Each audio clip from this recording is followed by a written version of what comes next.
Hello, I'm Tim Colopy, Mayor of the Village of Millbrook, and this is the August 11th, 2021 meeting of the Village Board of Trustees. Please stand for the Pledge of Allegiance.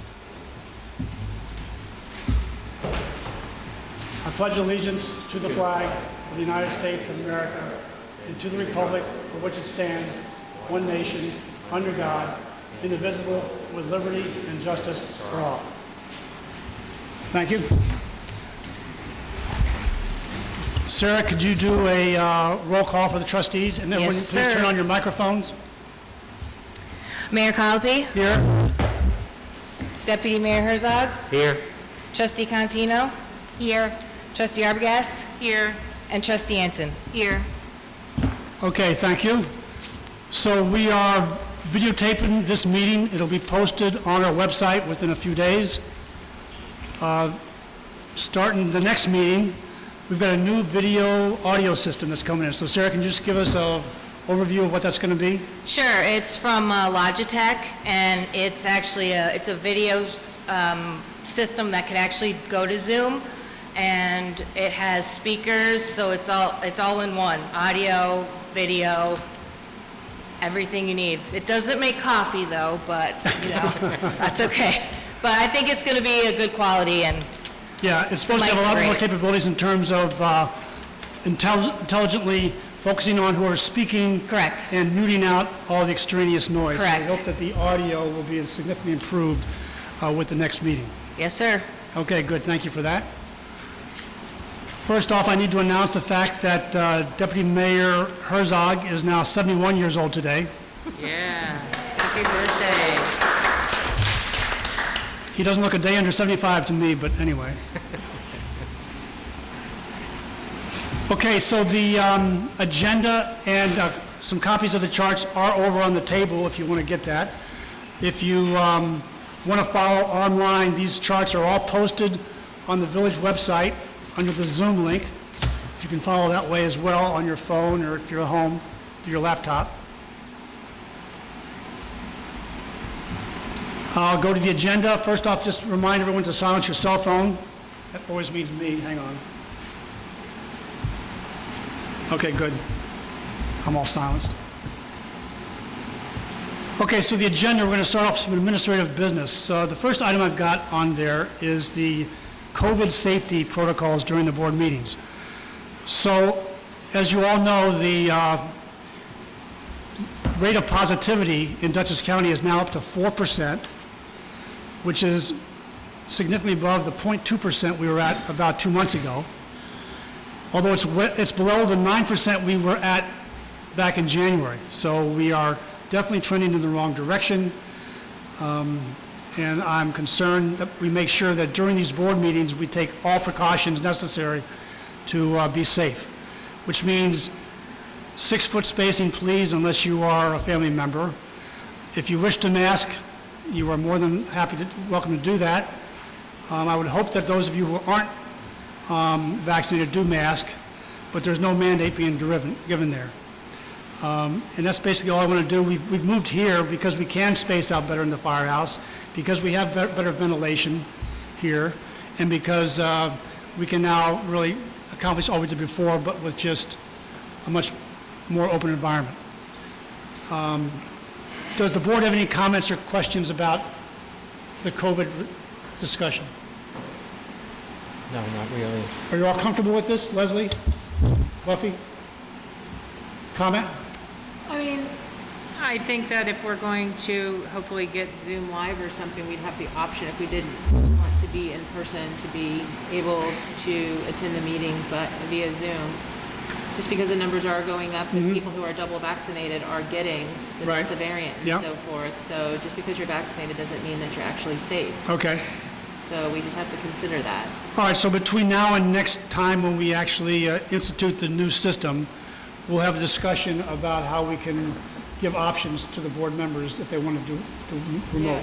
Yeah. There's issues I've got to resolve about voting ability. You know, if a board member is on Zoom but not in person, we need to do something like we have to show the person at the time they vote, something like that. Some kind of logistics I got to work out. Okay. But we will work on that for the next meeting.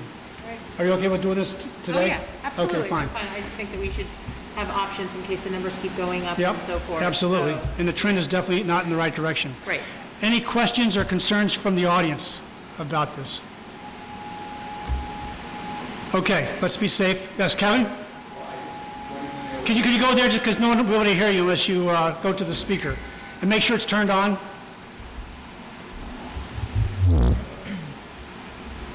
I was actually just coming down to see how the village feels about Community Day and COVID. And I know that I can't hear what you're saying. Say it again.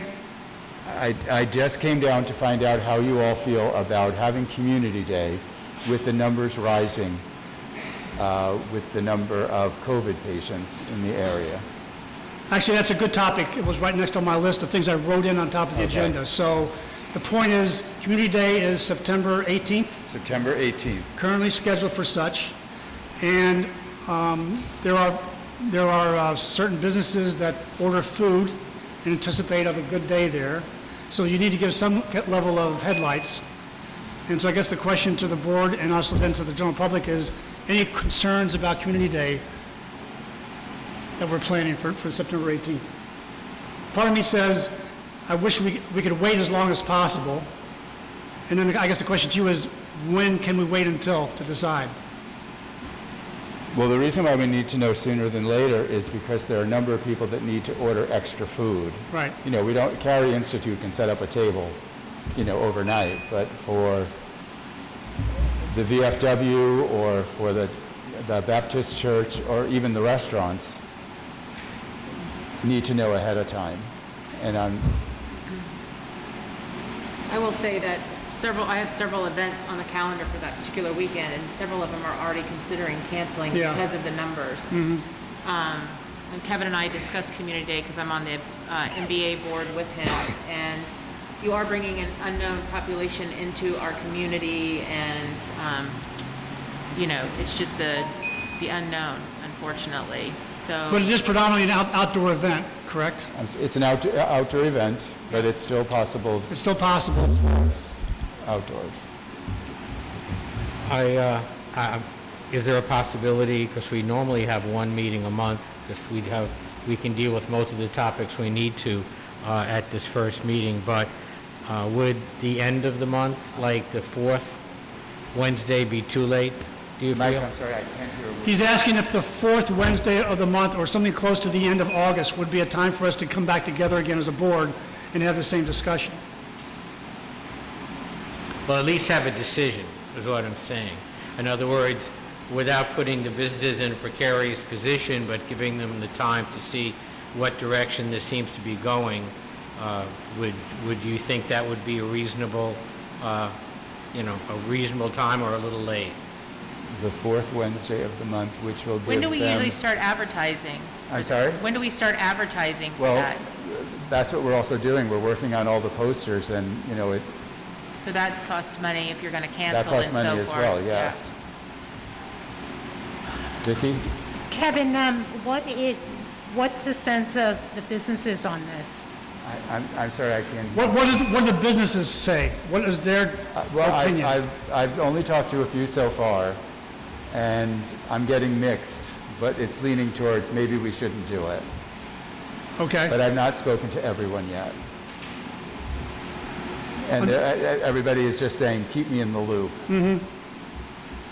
Unfortunately, if I extrapolate what's going on with the rate of positivity, in the next 2 weeks, it's not going to be It's going to be going worse. down. It's going to be going up some more, all right? I don't know how high it's going to go up. Right. You know, But I think the data we're going to have in 2 weeks is not going to be any better, probably worse than what we have today. Right. I just don't want to plan all this and then the village come out and say, no, you can't do it because of the numbers.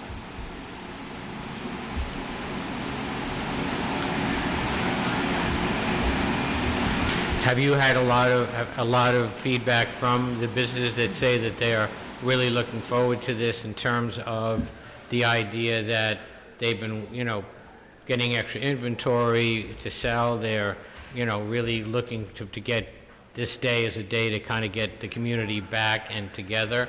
Or do you think that's not really a factor at this point? Actually, more of what I've gotten is, well, if we don't do it this year, that's fine. Better to be safe than sorry.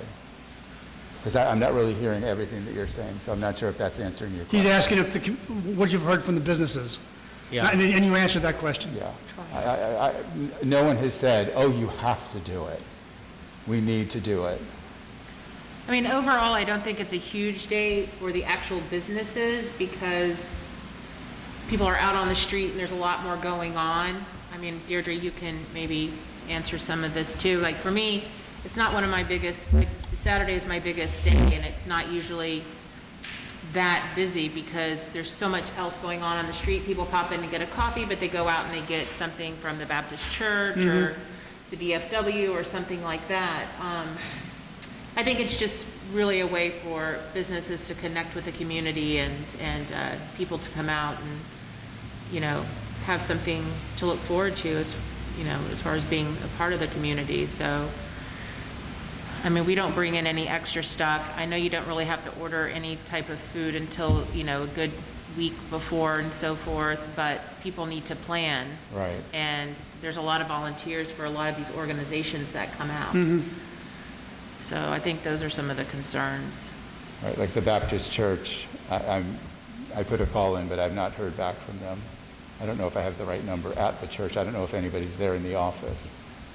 But I know that that's a big money Fundraiser for them. Yeah. And I don't know how soon they need to know. Is it a fundraiser for the fire department at all? Do you guys do anything special for fundraising on community? Last couple of years, no. No? We Okay. used to do a chicken barbecue on Community Day, but we ran that 3 years ago. 3 or 4 years ago because the Baptist church killed us. Ah, okay. All right. They're busy, yeah. So, I guess my feeling is that I'd leave it to the MBA to decide. I mean, the village, you know, huh? No, I think we have to decide because we sponsor this in terms of, you know, we getting the police coverage, doing the other things we need to. My personal feeling would be unless the NBA feels very strongly that this is something we have to have, that we probably cancel for this year. And it's unfortunate, but if that's the way the numbers are headed, then I think instead of putting people in a position where they're doing it at the last minute, I'd say probably cancel at this point. And that would be me. I'm not there yet. I think it's a decision that needs to be made. Yeah, we don't have to make it tonight, but What you said about the fourth Wednesday, that's the 25th, and I think as far as notifying the public, if you could do that by the 1st, then that would be okay. I would wait longer than that to say yes or no. So you're saying we should wait longer towards the end of the month? To make that decision, Yeah. The 25th would be, I don't have a problem. That's fine. I'd rather do something like that as opposed to cancel right now. Okay. But that still gives you 3 weeks to announce it one way or the other. Yeah, right. yeah, I could put an announcement on the village. And if you have to do that in a form of a public meeting, that gives you time to do Okay. that as well. Deirdre, what do you think? Yeah, I would agree with that, because I think if you have to make a decision tonight based on the information you have, the decision tonight would be to cancel. Right. But if you can push it out 2 or 3 weeks, then maybe the numbers do get a little bit better. But of course, I have the same concern about bringing a lot of people into our community. Where I know that just Connie's numbers are on the rise, but it looks like Millbrook's numbers are still pretty good, so I would hate to bring in the school back in session and then bringing in a bunch of other people into the community. That would make me nervous where we are today. Okay. All right, so, It might be a little easier pill to swallow if we were able to kind of spread out the community data instead of the like block and a half that is Franklin Avenue where we're all over each other. And I know the green isn't always available to us, but to be able to spread out the footprint of it could make people a little bit more comfortable also. well, that might be something to work on now, Kevin, if we could work on options to do something like that in preparation for a discussion. Can we do that?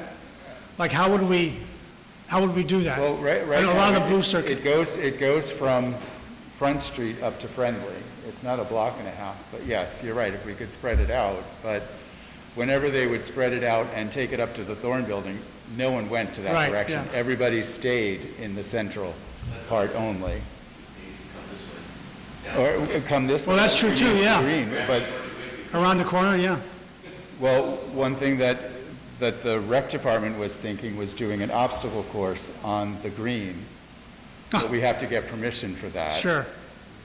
Okay. But that wouldn't come until later because all the kids will be at the soccer fields all Okay. morning. But one thing that Mary Alex told me is that normally they have over 200 kids that are signed up for their soccer leagues or whatever the program is called. Right now it's under 100. 91 kids have So less than half. So that might be an indication of how people are feeling about going out in public. I don't know whether everybody's going to, in the last 2 weeks, sign up, but All right, so I'd like to just move on, say that we're going to Okay. hold off on a but discussion I and just wanted decision to on get an that. opinion from the village board Yeah, and the okay. mayor.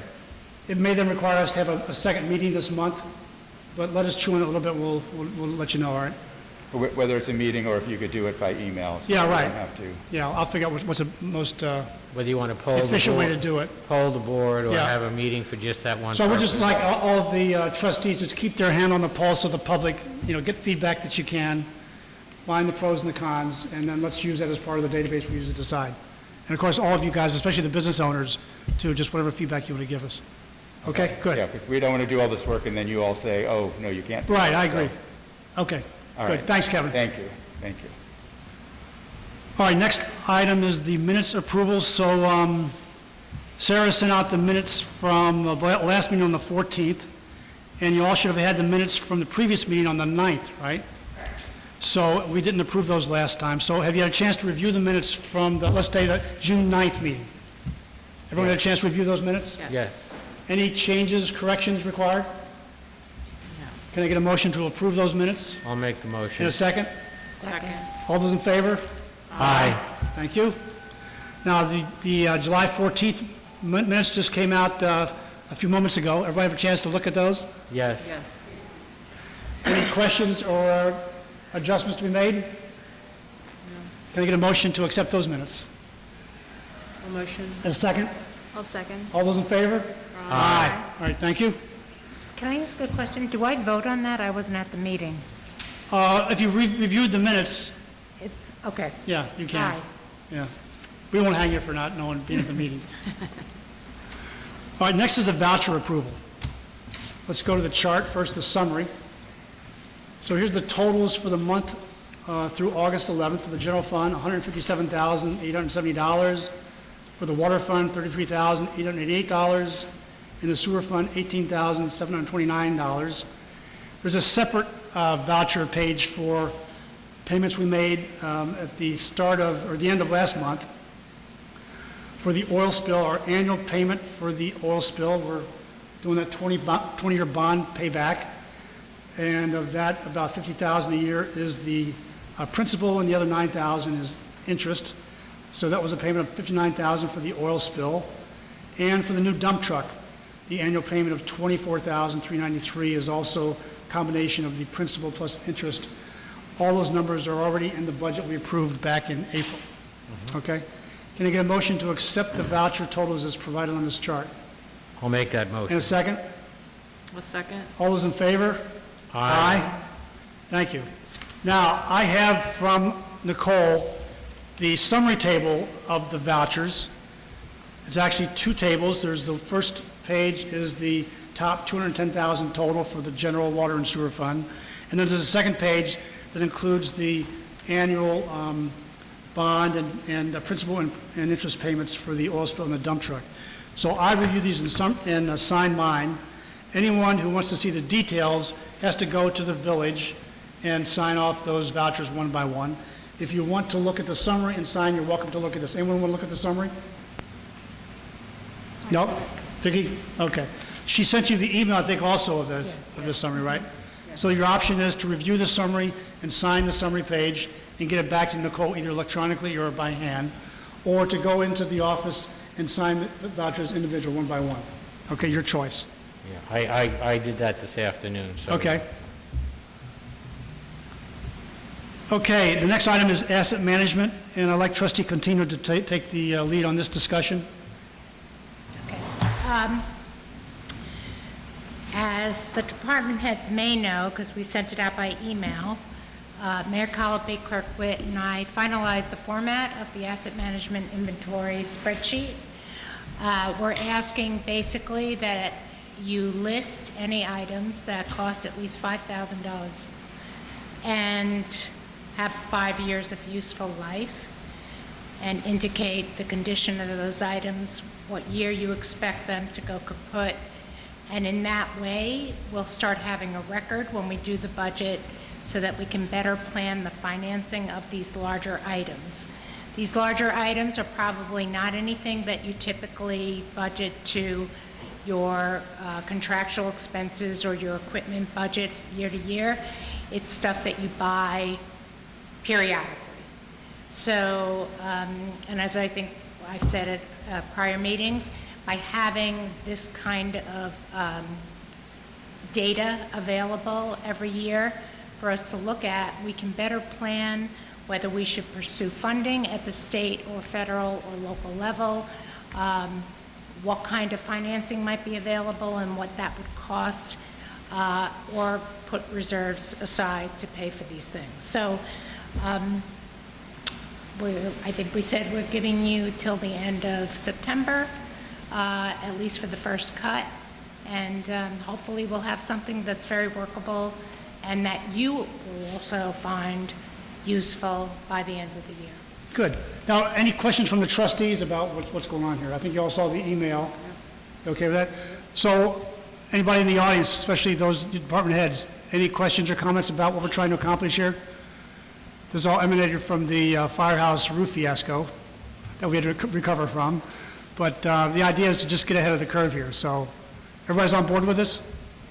September 30th date, I kind of picked that. That's not a stake in the, we're really trying to get ready for the next budget.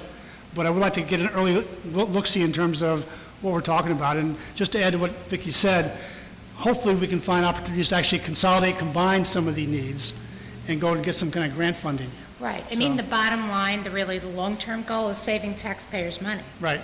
So with planning, we might have an opportunity to do that. And I know that's something you all want to be part of. So any questions about that? Everyone's okay? All right, good, thanks. All right, the last item I have on the administrative end of the agenda is the HBO filming of the movie, The Watergate White House Plumbers. Now, as you all know, they were here about a week or so ago. Has the board received any feedback? I know Kevin, I talked to him today about the feedback from the businesses, which was generally positive. Any feedback from the street, from the trustees? The trustees have heard about the filming event? No? Positive, negative? No? Disappointed Woody Harrelson wasn't here. Okay, sorry about that. I did hear that. Any comments from the audience we're going to make? I talked to Deirdre today about it. But anybody else? I did hear from from Nick, the person who was the, I guess, person in charge of getting the entire thing set up, because I went down around noontime the day that they were filming, and he sought me out, and I asked him, has everyone been cooperative within the community? Has he run into any problems? Was there anything that he needed help with? And other than added police coverage, because they decided at the last minute they were going to potentially do extra locations. Which Officer Wood did a great job of responding to, by the way. And Officer Jarrett did a wonderful job, and immediately went to me and said, what do you think? And I said, you just do what you got to do. If you can get people in and they're agreeable so that we can have the problem solved by this afternoon, then that's fine. And he did a good job getting everybody in, and I thank the part-time police officers who potentially gave up working someplace else or took from time off and came in on such incredibly short notice. It speaks volumes about their dedication. And we got assurances that whatever the cost was, that'll get picked up by the film company, and that's not a problem. We invoiced them the next day, so we're waiting for that check to roll in. I said we invoiced them the next day and waiting for that check to roll in. Any other comments? Anybody from the audience want to make any pot shots about it? So that was really a good experience. I got new news this afternoon at 2:50 p.m. Email from Nick. Hope all is well with you. Our producers are curious how possible us filming on the afternoon of Thursday the 18th would be, or the 19th. Next Thursday. Okay. I already talked to Jared, and he's going to go see what he can do about that. That's really a gate in my mind. I don't know, I did mention it to Deirdre, but I don't know if anybody else has any concerns with that. But the key question is, what can we do from a police coverage point of view, especially in light of the fact that Jared's headed off for vacation pretty soon? Yeah, So- I mean, a lot of times a week is it's a little bit short notice to be having people change all their schedules.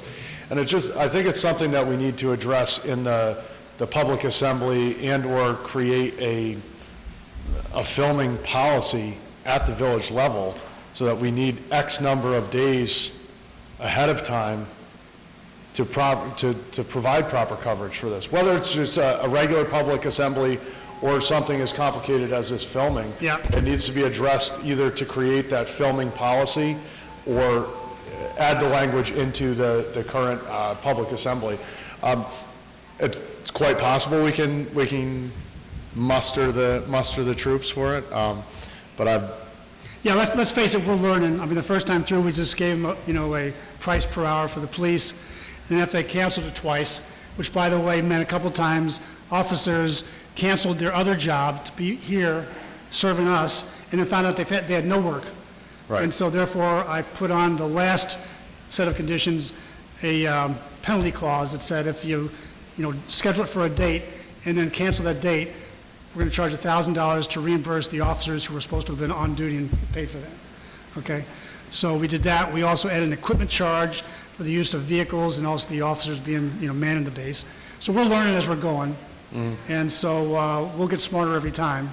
yeah, because I know there was a possibility of a couple other, I don't know, whatever, companies Yeah, looking to right. film here this year. So I know that over the course of the summer, we had the possibility of 3, ended up with 1, but I do think it's something that we as a village should really look into creating basically an equivalent of the public assembly permit, but for them, but for filming and things like that, because this, maybe this happens more often, and then, Yeah, we're learning a lot with the HBO filming here, and right. what we want and what we don't want, Yeah. so. And every one of those conditions, I'm going to put a price tag on it, so the price is just going to keep going up. For all the frustration, we make money out of this thing, so we'll do what we can. Inconvenience fees. Yes, good, sounds good. Okay, so any questions or comments from the audience about that? I've talked to Kevin, I talked to Deirdre, trying to get the word out. Again, this is hot off the presses. Comments? Okay, fine. Thanks, I'll keep you posted. And with that, Jared, you've got the floor. All right, good evening, everybody. In front of you, you'll see our numbers for the July 2021. I apologize that I wasn't here last meeting, but I had Officer Kelly did fine. Good. So for the month of July, we had 118 total incidents reported. The incident numbers are listed there below. As for traffic, we had 19 traffic tickets, 9 parking tickets, 3 traffic accidents. We had 11 road hazards. A lot of that, I think 5 or 6, almost half of that was the flooding that occurred through that nasty storm that came through. Okay. And washed out a whole bunch of stuff. Kudos to the state for coming in and fixing up 343 and the Flagler Monument area the next day in a timely manner. We assisted other police agencies, state police 4 times, other agency once, the fire department 3 times, and EMS 16 times in the month of July. We did the 2 Washington court details. I assisted the Millbrook Central School District with safety walkthrough of their high school, addressing some of the issues that were with the exterior doors there, along with the maintenance crew there. We assisted the Village Highway Department twice with the paving of Bennett Commons as they reached the intersection and provided some traffic control for them. 1 arrest was made in the month of July. We had 2 domestic incidents, 1 disorderly conduct, 4 instances of criminal mischief, 1 trespass, 1 littering, 1 loitering, and 1 burglary. The community service, 2 suspicious activities. We assisted citizens 8 times. We had 11 burglar alarms in the month of July, and a lot of that those burglar alarms are connected to that storm that came through. If you get a power blip, it sets them off. Okay. But 5 civil cases, 1 mental health incident, some lost and found property there, 3 animal complaints, couple foils. And then we successfully completed the fireworks detail. It was an uneventful event. It went smoothly. There wasn't a lot of people there this year, but again, when you talk about lessons learned, we've taken some things from the years and applied them, and now we run those fireworks like a well-oiled machine. So that's it for the incidents really that were reported. Any questions, comments, or concerns about those? So one thing I always like to do is compare last month's to this month. So I see that the traffic tickets, last month there were only 7, now it's 19. Yeah. Anything going on there? It depends. Well, one individual earned 10 tickets himself. So that did kind of bump up the numbers a little bit. And he also ended up getting his vehicle impounded. It was a mess, but Officer Aloisio handled it very well. And it all depends. In the summertime, we don't have as much traffic. There's much local traffic. People are away, people are vacationing, people are not in as big of a hurry. Anything else? Yeah, the parking complaints, there were 6 this month, there were just a few, I think 1 last month. So what I have down there is parking complaints are, I mean, I guess you could add the parking tickets into them also, but the parking complaints are sometimes something that's mediated by our department without issuing a ticket. You know, somebody parked in, somebody's driveway, blocking a driveway, or we're able to mediate rectify the situation before a ticket's issued. I mean, that's always our goal as a department is, to be able to gain compliance short of writing tickets. Good. We're not out there looking to write tickets. If we can get compliance from the general public, I'd be happy to never write a ticket again. And if you don't, you impound the car? Exactly. Okay. There's lots of ways to deal with things, but, sending everybody on their way without a ticket is always the best option. Sure. In my opinion. Any other questions from the trustees about the report? Just one. Yeah. Have we made any progress in terms of getting information about the one burglary that's on here? We have video. We're working with the owner of that video to get it in a playable manner. So we have it, somehow between us getting the video from their machine, we're not able to play it and really review it. So we're working with them. There's been a secondary incident in the same location. So this is the Thorn Building? It's the Thorn Building and the VFW. This one, I believe, was the VFW when they busted out the windows, the door there. But then we had 2 incidents at the Thorn Building. So we've gotten some video from the neighbors. We're working on the player on it. It seems to not want to cooperate with us. But it is there, we do have it, and we are working on it. Actually, Officer Aloisio is kind of spearheading both of those because they happened, or that we were notified of them on her shift, so. So we're still working on it. She'll be in while I'm unavailable for the next few days, so she'll have the time to really dig into that a little bit too. Thank you. Any questions from the audience? Okay, go ahead. All right, so I just have some follow-up stuff. Trustee Anson is scheduled to ride with Officer Aloisio on the 15th. So she's gonna do her ride along, so I think we just need you, Mr. Mayor, and Ms. Arbogast, and then we'll have the whole board. Sounds good. So that's exciting for us. I spoke with Trustee Contino today, and I spoke with Trustee Arbogast, was that a week and a half ago, 2 weeks ago? We're on schedule to get together at the end of the month to go forward with the parking and vehicle code. Good. Adjustments, and at least reviewing it and figuring out what our best course of action is. Start the process, good. Now, I've been speaking with you, Mr. Mayor, about community policing and bringing that, I guess, I don't want to say to the forefront, because we're doing this, we've been doing this behind the scenes for years and years. We're just, I spoke with Trustee Contino today also about how to get this information out to the public, what we actually do, without sounding, pompous or trying to toot our own horns, because I think that kind of takes away from a lot of the things that my officers are already doing. Yeah, I know, a lot of it is you can consider bragging, but the fact is, people have asked about it, you're doing it, you need to document or publicize that. Yes. So if it comes across as bragging or whatever, but still you need to find some way of getting that message out. And we, Trustee Contino and I had a lengthy conversation. Good. And we're going to touch base with you later, and we'll figure out the best way to get this information out. Now, that being said, I do want to give a shout out to Officer Aloisio. At the conclusion of the HBO filming, we were invited to the cast lunch.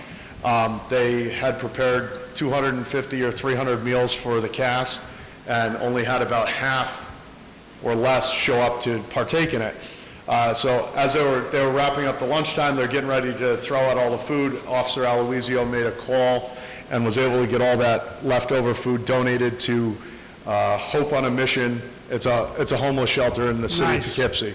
So, Yeah, that's well done. Yeah, I agree. Well done. also, Officer Aloisio helped out with the Run for Barry. It's Barry Donaldson works at Forza and was recently diagnosed with some cancer, and they were doing a fundraiser run for her, and Officer Aloisio went out to the town park and helped out with that. Nice. The only thing I have left is we have the new car on the road. Did Officer Aloisio talk about that last month? The what? The new police car. Yeah. I can't remember when we put it on the road. I think we reported that, yeah. Okay. So we're supposed to take the oldest car off the road about halfway through last month, but it hasn't come to fruition yet. Worked out well because we actually needed it for the HBO filming. We needed a third vehicle. So at the conclusion, when HBO says, hey, we're done with the Village of Millbrook, we'll definitely make sure it's off the road. I'm continuing to try to make the plans and arrange to have it taken off, but it's not necessarily a bad thing if it's still able to kick around. You keep finding excuses to keep that third car on the road. Believe me, I don't like that Durango any more than anybody else, but. $800 a year for insurance, I don't want it. All right? Absolutely. Other than that, my department's getting ready to participate in Community Day. If it is a go, we're able to secure some bicycle helmets donated through Walmart. Oh, nice. To be able to pass out during that. We'll do the photo booth again, bring out the bikes and some of the fun stuff that the community likes to see. Good. So we're all set. As soon as you tell us go, we'll be there. All right. And that's about it. That's all I have. Speed signs. Speed signs. What do you want to know?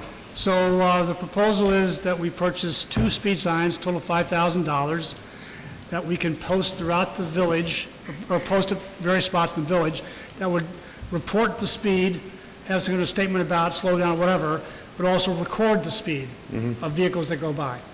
So that was reported by Officer Kelly last month. The issue that I wanted to hear back from you is how mobile are those signs? Because I want something that we can, put on one street one day when there's a complaint and move it somewhere else the next day. Well, listen, And I don't know if that's the police moving that or if we need Bob's help to move it. I don't know, but I want to know, is that mobile enough that we should? if you want to move it from day to day, you're going to need. Well, not about day to day, but week to week or month You're to going to month? need you're going to need a trailer. No. Well, I'm telling you, like the sheriff's office has. If you want to move it around every few days or week to week, you're a numbers man, Yeah. right? Well, you're not going to get a full set of numbers from leaving that up for a week somewhere. Okay, You're going that's to want to leave it up for a month or or 3 months at a time. I would suggest 3 months. Okay. Would give you a nice, good piece of data. And if we have 2, we can offset them so that they're moving more often. That's fine. But my question is, how mobile are those in the literature that you sent around to us? I mean, it can be done. It's an hour project, you know. An hour? Yeah, half an hour down, half an hour up. It's, Bob, have you looked at that? Have you looked at those speed signs? Again, these are the ones like you put on a telephone pole, I think, or something like that. You know, telephone a standard. pole, light pole, Yeah. sturdy tree. Yeah. The trailer ones can be towed with anything. Yeah, I know, but the trailer's just too big. You know, remember the one I got down here at the corner? It was supposed to be one of those little ones, it turned out to be the, yeah. The only ones I've seen is either that or the ones that are stabilized. And I'm seeing more and more of those. Yeah. Yeah, I mean, they attach to the pole. I mean, if you can put them on the pole, you can take them off the Well, pole. this was a deal where there were going to be 2 of them for $5,000. It's battery.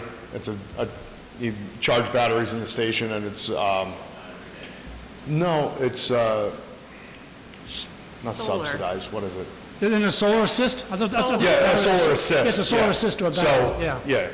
they are working off batteries, some but of them it's are assisted self-sufficient, by a depending on where solar you place panel, them. yeah. Okay.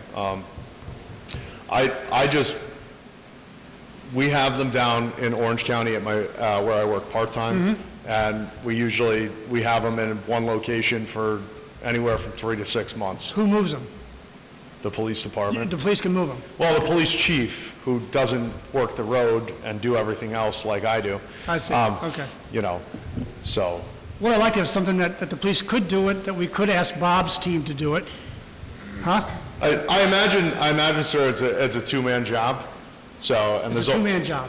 Well, yeah, I mean. Oh, you're- okay. You're lifting, you're screwing, you're, you know, doing all, okay. it's always better to have 2 men rather than us out in full duty gear trying to put it up. Yeah. It seems like a safety issue to me. It's a, We can do it. You can do it? So what does the board think about this idea? I think it's a good idea. I don't know about the 3 to 6 month window that Jared's talking about. I think I'd like to see it to be a bit more mobile in terms of different locations. I don't know all the parameters for the data you want to collect, so I may be speaking from ignorance, but you know, I don't know that we need to keep it that stationary for that long a period of time. Yeah, fine. But, and I think for the price, I think it makes a lot of sense. I think it's going to provide people, the drivers, a lot of information by just seeing their own speed, knowing that it's being recorded. You've got a built-in deterrent, knowing that their speed's being recorded by the machine. So you may not be there to issue a ticket, and that's not the point. They know that there's a record, and we can, you know, begin to cut down on some of the speeding, I think, with it. Vicki, comments? I'm very supportive of it. I think I'd like it to be small enough that you can also use it on Anson and on some of the smaller roads where there are schools. I mean, Franklin's wide and that curve is wide enough to put one of those big trailer things on, but something that you can surely use where there are schools where people speed, those streets. Yeah, these things are pretty much, I'm going to say like this. Yeah, With the battery attached and a solar panel on the top. yeah. So they're pretty small.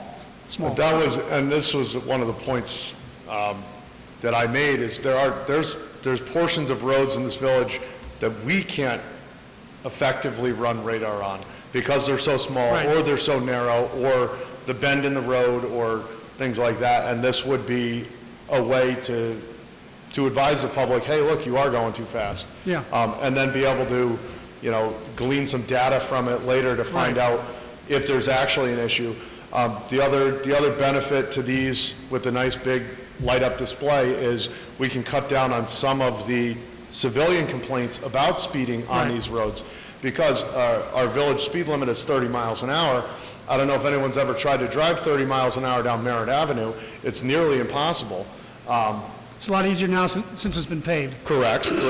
But we often get complaints that, oh, this one's speeding or this one's speeding, and they're not actually speeding. They're doing 26 or they're doing 27 miles Yeah. an hour, which is incredibly too fast for that road, but it's not I would just like to get the illegal. data, because we get complaints like, people coming in Hearts of Village Road are speeding. Well, it's hard to get a car out there, and, and you can go But there. short of for 20 sitting minutes in a and shift or private something. driveway, there's nowhere to sit Right. on Yeah. Hart Village Drive. So, And we- Buffy, any questions or comments about that? No, I think it would be great. I mean, Okay. I've been seeing more and more of them, and every time I run into them, I definitely like slow down. I agree, it works for me. It works for me. So- Leslie?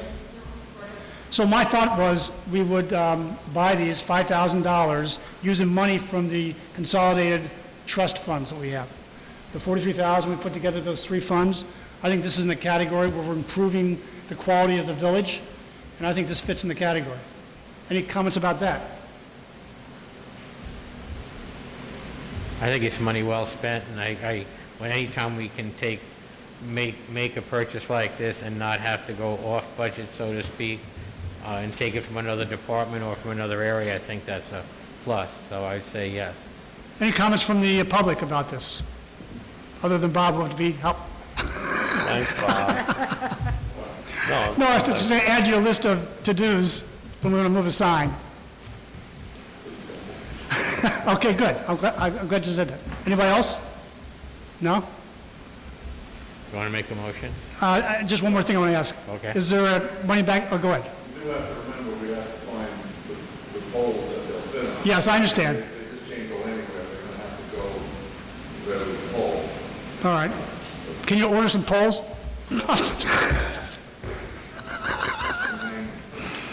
So, question to you, is there a money-back guarantee? If we get these and 30 days later we say, this is the worst thing I ever thought of, we can return them? I'll be honest with you, I just forwarded the emails and the flyers to you. I didn't really dive, I'm speaking about them only from my experience with them at my part-time job. Should we go and do it anyway? I would say go ahead and make the motion, because we I mean, we're happy with them down below. We've been using Okay, them for good. 5 or 6 years. So I'm going to make a motion that we spend $5,000 from the consolidated trust fund account to purchase these two speed signs from the vendor that you sent out the literature from. Can I get a second? I'll get a second. All those in favor? Aye. Okay, good. So Jerry, go off and put the order in. You're going to put the order in? No, you're going to put the order in. Okay. You can forward. Let me guess. Also, Send me- Kelly's going to put the order in. Send me that email back, because as soon as I send it to you, I got it out of my inbox. Okay, fine. Anything else? Yes, No, I'm good. the independent contractor agreement. Yes, I'll actually send it back to you this evening in about, So soon as I get explain out. to the board what we're doing here. Integrum is this company. refresh me on I know the name, I just can't remember. Integrum. Integrum. So they're an independent contractor that we're looking to bring on to mainline or mainstream our training for our police department. So these are, one guy, it's two gentlemen, one's a retired federal officer and one's a retired police sergeant out of the city of New Rochelle. So they both have been, I wasn't prepared for this one. They both have been police officers. They both know the training. They all know our jobs.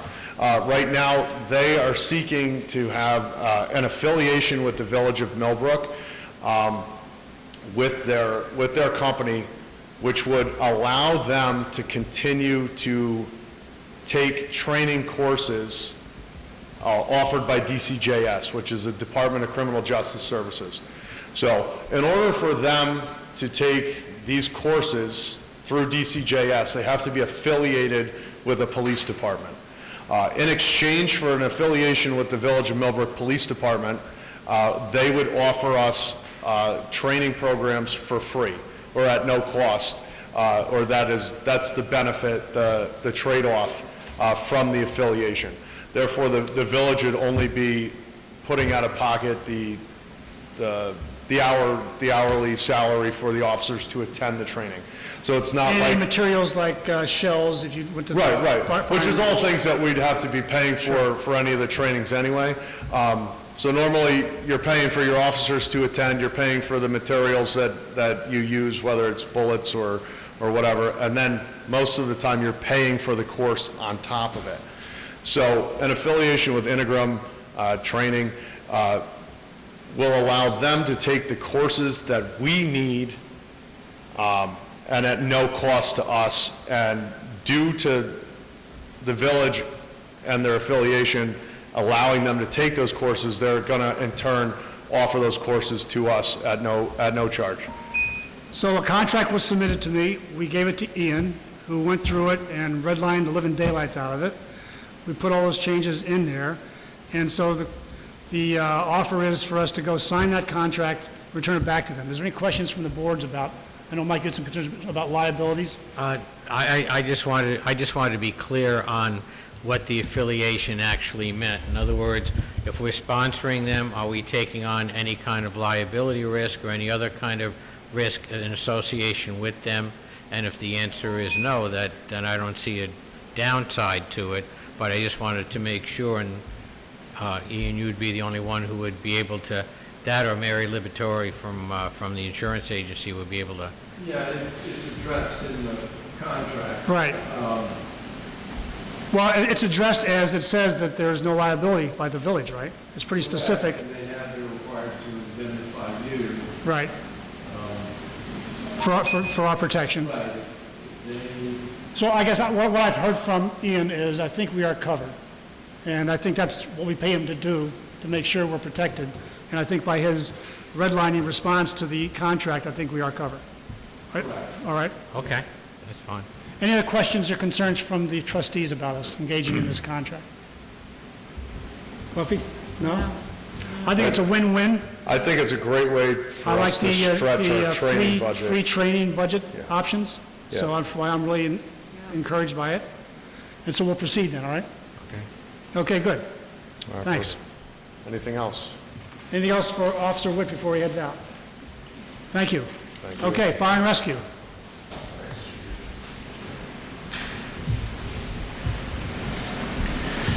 Good evening. Good evening. Nice to see everyone. So you got the reports for Yes, the we month do. of July in front of you. Yep. Total of 88 alarms, down a little bit from the previous month.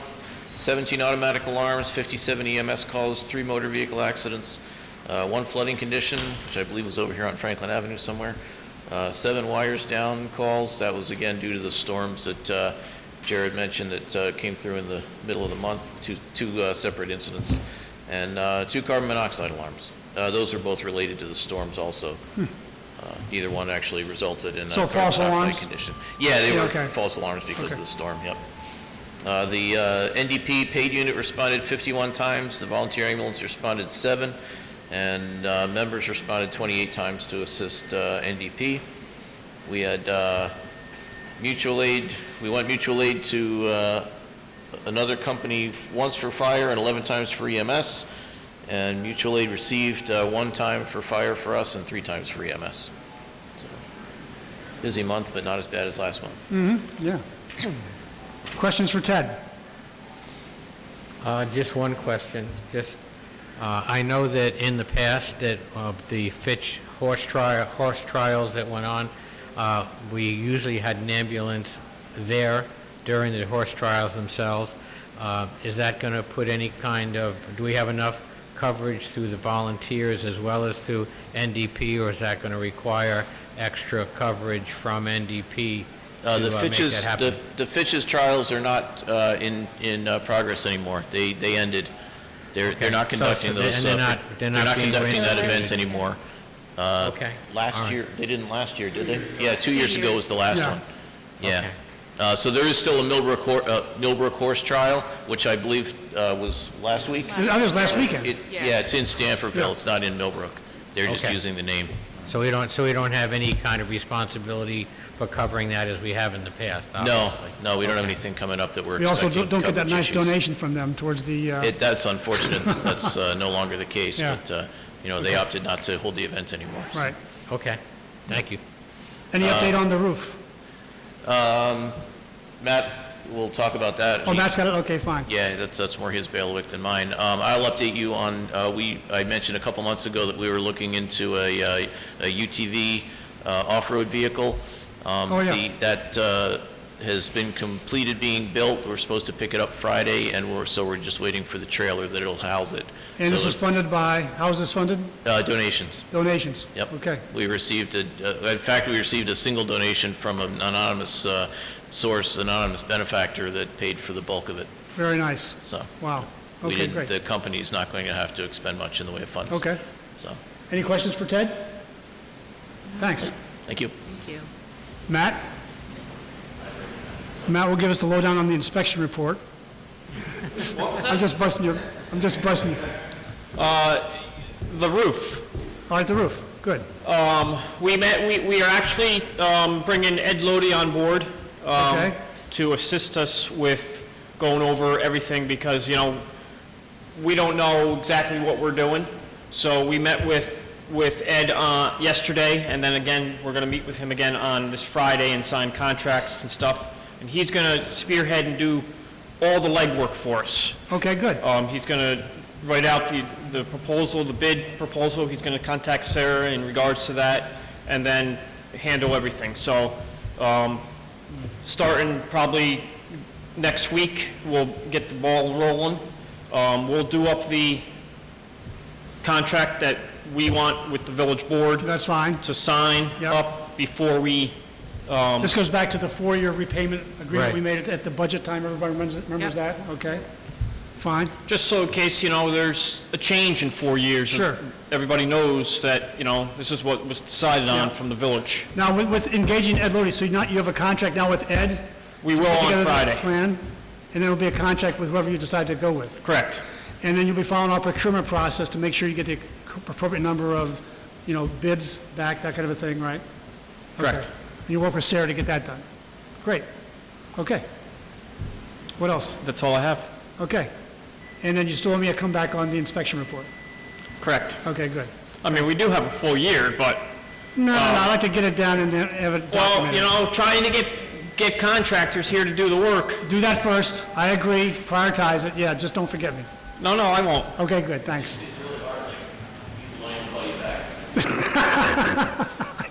I mean, part of. Tell me about it. I know Couple of I know those what you mean. things, couple of those things with in regards to the panel boxes is in 2 years that's been going on. I know. But I've asked a few electricians to come in and do that work, and forget it. I understand it. I don't blame it. Yeah. No, I don't care. I understand there's difficulties in doing it. We talked about how we can manage the process better next year. But let's just get a response to it. And again, that's not high priority. Okay, it's on my list, but it's not high priority. Okay, good. Anything else? That's all I have. Thanks. Any questions or comments from the audience for Ted or Matt? Okay, good. Thanks, guys. Okay, Bob?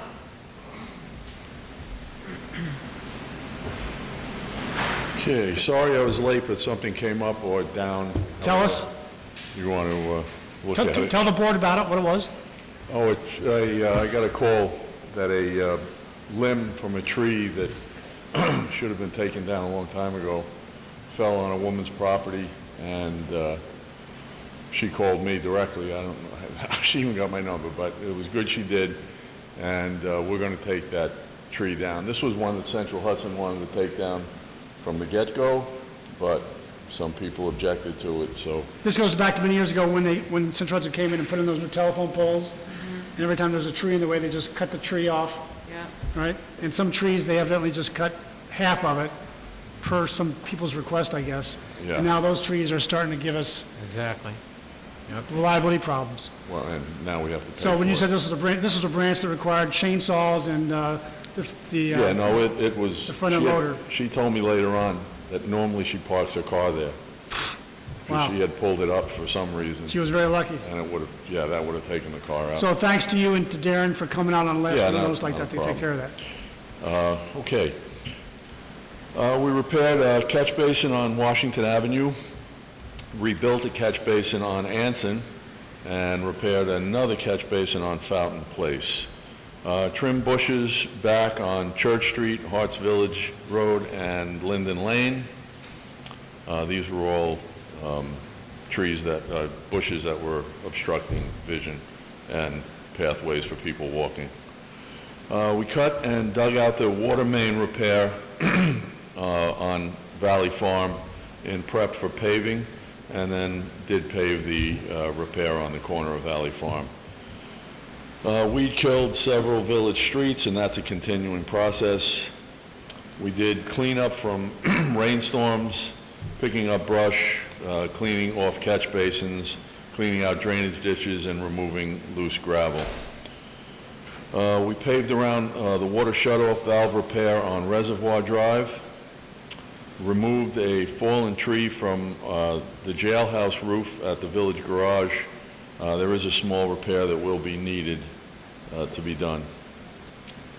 We put up a curve ahead and a 20-mile-an-hour speed sign on 9 Partners Lane coming toward 44 where the turn comes in. We had a couple inquiries about the safety there, so we put that up. Yeah, that's where you go down the hill, just before you get to 44, you do that bend. So there was a complaint about that turn, so that was his response to that. Thank you for that. Okay. We trimmed back the weeds on the Harts Village guardrail, assisted the town DPW with chip sealing on Bangor Road, and they in turn assisted us with roadside mowing on 9 Partners Lane, and they'll be doing a couple other roads that we don't have the equipment for. Good. It shows you that we work hand in hand with those guys, even though they have a lot more It's a good road symbiotic relationship. than we do. When we can help them, we help them, and they, like I said, in turn, have no problem helping us. Great. Okay, then we did our regular second Monday summer brush pickup, which went well. We have one more in September that we'll be doing. We repaired a drainage ditch on Weathersford Lane, continued mowing and trimming all village properties, continued pothole fillings. 4 stumps were ground and 4 more are scheduled. Like I said, today we had that tree down, and we have the stenciling ready to go. We just have to wait for the proper day. Hopefully tomorrow we get the weather for it. I don't know if you want to talk about that a little bit more, but this is the 10-minute parking next to the deli and in front of the pizza. Right, we agreed to this last time. It's going to be 3 spaces to the side of the deli on Church and 2 spaces in front of Julian's on Washington. Okay? I don't know if Vicki and Buffy weren't here last meeting, but that was what we decided to do. Yeah, I saw that in the You notes. saw that in the notes? Okay. So Bob ordered the stencils, they came in. The stencils are for just the 10-minute parking only, right? Right, I haven't ordered the other one because we need to clarify. Yeah, I talked to Kevin today, I see he's already left. Nice move on Kevin's part, but he did support the fact that he said he would pay for the stencils for the 2 spaces in front of the French restaurant. Okay, we just need him to order them. Well, I can't order them Okay. because we can't pay for them.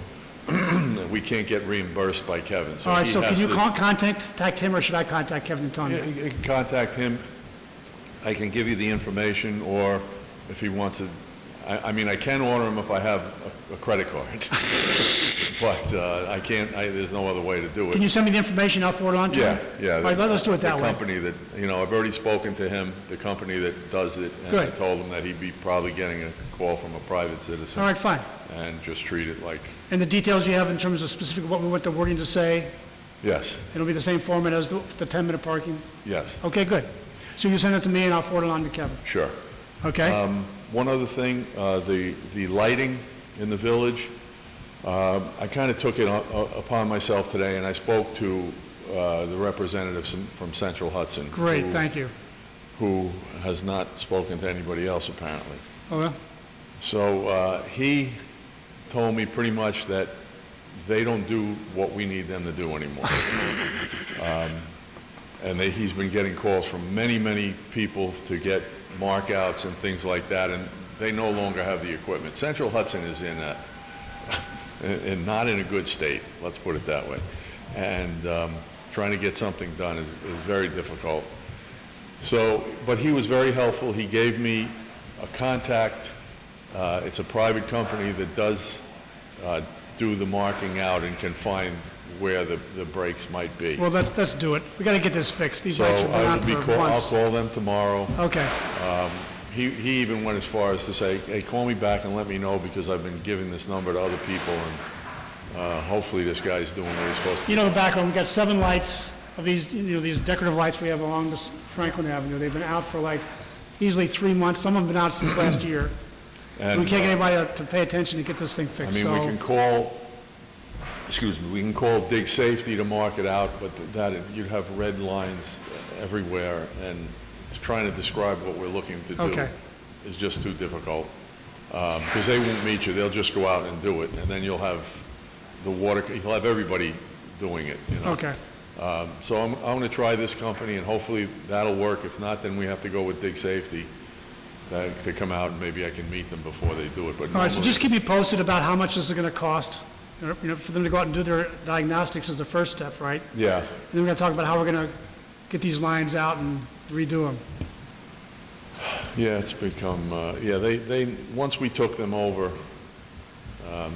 we pretty much took responsibility, but they used to help us, now they can't help us anymore. Okay. And this is a guy that I've worked with him many times before, and he's always helped us, but. That's unfortunate. Okay, but we got to go to the next step then. We can't just Yeah, keep sitting on this. Okay. his hands are tied. All right. Apparently. But he did offer that bit of help. Also, in conjunction with the drive-by with the police, if any of you want to jump into the backhoe. Can we drive? No. Huh? No, you can't drive. No, I'm not going to do it then. But no, for those who haven't been down to the garage and met the guys or just see what I'm talking about when we talk about the trucks or anything, just let me know and I will give you the 10-minute tour. It doesn't take too long, but when I say jailhouse, hopefully you guys know what that means. A lot of history over there, yeah. Yeah, it's a building that was a jailhouse many years ago, and now it's a storage building. I just realized after I said jailhouse that what we're talking about. But that's the report for now. Any questions? First off, I got this nice thank you note from Susan Fargione of the Wow Church. My apologies for not reaching out to thank you for your rapid response to my call a few weeks ago and for the great job you guys did fixing the hole in the parking lot by the VFW. So very grateful, as are our tenants and visitors who were overjoyed. I give much credit to you and your team. Thank you. So that was nice feedback. I appreciated getting that. And also, I want everyone to know that we sold the oil water separator that's downstairs in the basement of the Village Hall. Oh, really? So back when we had the oil spill, 10 years ago or so, we had to have this oil water separator put down in the basement for us to actually purge all the contamination that was out in the yard in the back. And so it'd been sitting there, and so we got to talking about how to get rid of this thing. So we called AAR Auctions there in the Pleasant Valley. Really great. The guy came out, took pictures, advertised it. Like within 2 weeks, we had an offer, a bid, and today we got the check. Nice. $900. So it's not a lot of money, but as opposed to sitting down in the basement, gathering Trust dust. me, I would have had it go for nothing, as long as it was out of the basement, because it was really, all it was this big Right. blocking everything, so, no, that was great to get money for it. And then Sarah said as of today, he hasn't removed it yet, so if it's such a 3 months from now, we'll put it back for auction again. Yeah, that's, I'm gonna use them to auction off a tractor that we have also. Yeah, good. It's easier, and if they get more money than we can, that's great. So I'm gonna give him a call and have him come down and look at it. That was pretty fast work. And one other thing I wanted to mention is that I asked Bob for some contacts for names. I wanted to get someone to come out and give quotes to replace the windows in the Village Hall. Just a quote to see what it would cost to replace the windows in the Village Hall as a precursor towards getting that hall painted, the exterior we're talking about. And the idea would be we get a quote and it would be in stages. So maybe we could afford, 1 year, $5,000 worth of windows replaced, and then the next year another $5,000, something like that. But I want to get something on the file here that we can look at to start considering replacing those windows, which are god-awful, ugly, and just totally, Inefficient. well, they're rotted, is Yeah. what they are. Some of them are nailed shut. Yeah, right, they are.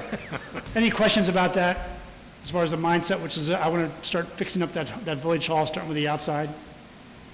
No? So we'll first get a quote, we'll see what the story is, and we'll go from there. But we actually kicked off that discussion, all right? Any questions for Bob and his report? Just one thing to add. Bob had called me while you were out of town, Tim, and we took a look. There are 2 trees that are dead that are behind the jailhouse, as part of the highway garage complex. And as part of the Shade Tree Commission, I looked at them. Bob obviously looked at them, and Kevin did, and they're pronounced unhealthy and dangerous, and they're on near the top of the list of have to come down out on a limb as soon as they have the ability to do that. So we're taking down those 2 trees. So that's good. I know we have in the budget money for that kind of thing, but we also have in the treasurer's report, the tree replacement program. That's $7,600. Mike, is that something we can use for these kind of things, or is that something different? It's called the tree replacement program. Do I have to do more research on where that $7,600 came from? Sarah, do you know? And no, but I think we have to do that first and find out if that was, when that check or when that account was started, and see if we can trace it without losing it to go to research, but just find out where it got But started. this is in the category of, it's another one of these accounts that we don't know where it came from. Here it is, it's sitting there. I want to spend that money before I start using the budget money. Yeah, well, tree So replacement. do you have something you can check into this, or is this something we don't know? I mean, it could be kind of like that Tribute Gardens, where we Yeah. see the check registry. I could see if I could dig that Okay, up and see. fine. That's Let's a see if we good can find starting something place. there. Yeah. And I want to start using those kind of things to I can pay make for a things. suggestion, What? that we use it to pay for the stump removal, because that all entails, that's. All right, fine. You can't do tree replacement without removing the stump. Well, that's a good point, okay. So let's first find out what that is, and if we can't find out what it is, we'll do the same thing, which is send out a general note, here's what we're going to do, That'll- and see if there's any issue with it, and That'll free up more money I want to free up that money, yeah, to take a few trees down. right. Okay, Well, Any other the only other comment I would make on that is, since it says tree replacement program, I would be looking at grinding down stumps so we can put trees back in areas where we couldn't before, because the stump's still sitting there, and that makes it impossible to put any trees Yeah. in within the zones that are available. but let's first see if we can find out any history to this thing to justify what action we're going to take, all right? I'm sure for the village quote, for the windows, we're looking at some local, Yeah, we have 2 companies, one that's already done some work for us in Poughkeepsie. That's the one I called. And then we have another highly recommended company in Yeah, so we Red did Hook. get local companies that we're going to look. These are actual window replacement companies. Gotcha. They're not like Anderson or something. No, They're- Right. I think they use like Anderson or Yeah, whatever the other one is. They'll use whatever. Yeah. And then you just, when we talk to them, we have to specify, do we want historic windows? Do we want just, what, because he's gonna ask that. We have historic windows already. Yeah. I don't like those. So, period windows, let's put it that way. okay. That's the only question we'll have to answer. Okay. How, Good point, though. what kind of design they want, we Leslie, want. anything? No? Thanks, Bob. Deirdre, I'm sorry, I skipped you. Do you have anything you want to report? I have a couple things, I'd like to create, I'm not really ready. You can let water go, treasure tree, I'll go through the, I'll go out. She can go with one. Okay, fine. Scott? Thank you, Bob. And thanks for the extra work this afternoon. I really appreciate that. All right.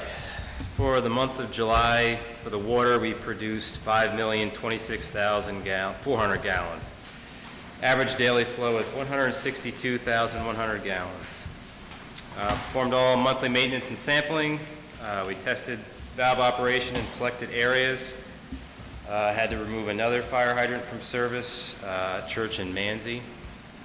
And the 2 out-of-service hydrants on Church Street are scheduled to be replaced on the 24th and 26th of this month. Okay. So you actually have got them already? You've received them? Well, I'm still waiting. I had to get a smaller one, and we'll put an extension on it. because the hydrants I had ordered aren't going to be here till after Labor Day. No, And I okay. wanted to do Church Street before school opened. So they had 5 footers in stock, so I was able to get extensions so we can put on there to get it raised. So All right, the other ones are like special order, and just like anything else now, manufacturing is ridiculously behind. yep, So okay.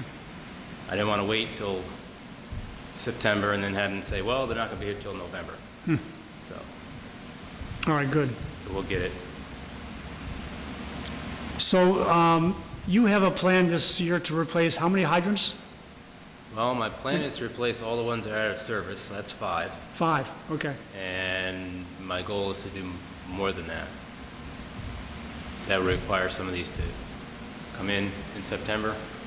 So I do have to replace the one by Stewart's, and that's one of the ones that's on order. Okay, And I got the 2 out at Bennett Common that I have to do after September. So my goal is to do 10 by the end of the budget year, so, and you budgeted for 10? yeah. Okay, all Well, I budgeted for 8, but we had 2 already left over from last year, so, right, good. So if you meet your plan, you'd like to replace 10 this year? yeah, Okay, and you got 5 now that are really out of service? correct, Yeah, okay, correct. okay. Talking about the filter replacement, when we first put the new water filtration system in place, Yep, and then just correct me, it's a 10 micron filter, a 5 micron filter, and a 1 micron filter? 25 and 1, 25 and 1, okay. correct. And initially, looked like even the 1 micron filter was getting dirty, right? Correct, And so your response was you're going to start cleaning the 25 and the 5 more often? correct. How's that working out? It's Like been how often work- are you changing and cleaning these filters? Well, we were clean them every couple weeks, but at a certain point, they only get so clean. The last time we cleaned them, let's see, it had to have been somewhere at the end of June.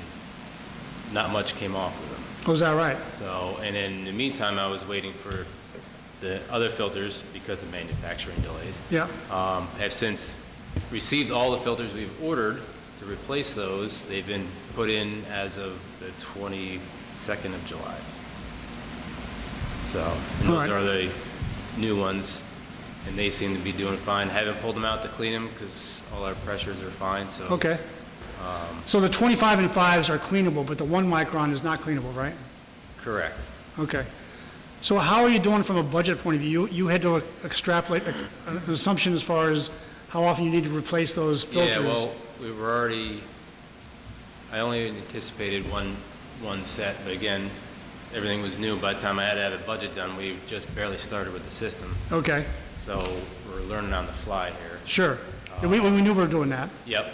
But as I've mentioned before, I was able to get the filters at a lot less cost. Yeah, So to save thousands of dollars per set. So we'll have to see how these last. I mean, we're in August.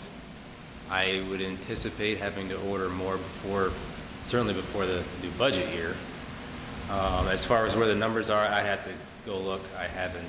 all right, so when you get a chance, I'd like to just know your estimate in terms of, are we okay from a budget point of Yeah, view? Or well- is this going to be an exposure? Because we did come into the budget not Yeah. knowing, So guessing.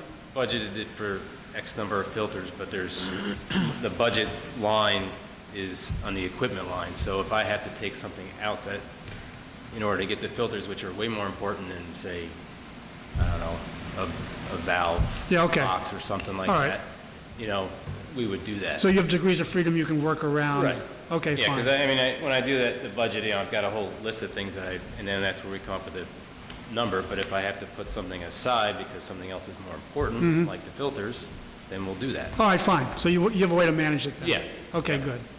Certainly. If it ever gets to the point where you see a budget issue because of that, because we did do that guesstimate at the budget time, Yeah. I want to know about it. Yeah. Okay, good. Hopefully come next budget, we'll have a good feel for almost a full year of and there's always unexpected things with Sure. any kind of treatment process, whether you use, if the flow all of a sudden goes up, you're gonna go through more. But we'll have a better idea, what we're gonna need on a yearly basis. All right, fine. Can you talk about the EPA audit? You just sent out a memo today. We'll do that under the sewer since that falls under the sewer. Oh, sure. Okay, good. That's okay. Good call. Any questions for Scott in the water report? No. Would you note in minutes that this is the first time that Mike was asked for a comment, he made no comment? Go ahead. All right, so we'll move on to the sewer. Yes. All right, for the month of July, total effluent flow was 4,919,879 gallons. Average daily flow was 158,700. Precipitation was 9.1 inches. Performed all monthly maintenance and sampling. Earth-care hauled sludge. We've repaired the damaged walkway on the aeration tanks, which is part of the inspection report. Thank you. And not that I have it on here because it just happened recently, but we've fixed a lot of the other issues, so we're still working on it, the rest of that report. Cleaned the filter beds, and I am currently working with Aero Construction to schedule the repair of the sewer pipe that's been damaged on Harts Village Road. If you recall, last year after we televised, Oh, yeah. we had a length of pipe right around Anson Avenue in Harts Village that was severely damaged. This is where the guardrail went into the... No, that's Oh, that's different. That's a project we're going to have to deal with the state on, so Oh, this one had multiple cracks, broken pieces of pipe, and when we flushed it last year, we had pieces of pipe come out. huh. It's the one I was most concerned about, having a collapse, especially on a road that was just paved not that long ago. So we are going to do what we've done in the past is what they call cured in place pipe. We did, I forgot what year that was, but 2010, somewhere in there, with the grant that we got years ago. Okay. So they're going to take that and they're going to put a piece of pipe inside, no disruption to the road. So All right, great. that's came in at about $16,000. So All right. that's in the budget. Okay. So currently I'm working with them to schedule that. I have not heard back. They reached out to me because they wanted to come this week to televise it because in order to do their work, they got to televise it, see where everything is, get the proper length and all that, and they've yet to call me back. So my guess is they got delayed, but it's in the works. All right, good. Certainly be done before the end of the year, I hope. All right. And that's something else we can put on our report to the DEC at the end of the year as well. So the EPA. I just sent out the email to the trustees this afternoon, so it's kind of like hot news. Yeah, well, I just got it this morning. Okay. In fact, I've been waiting for the report because she was here in June. And June? Yeah, June 15th, I think. Okay.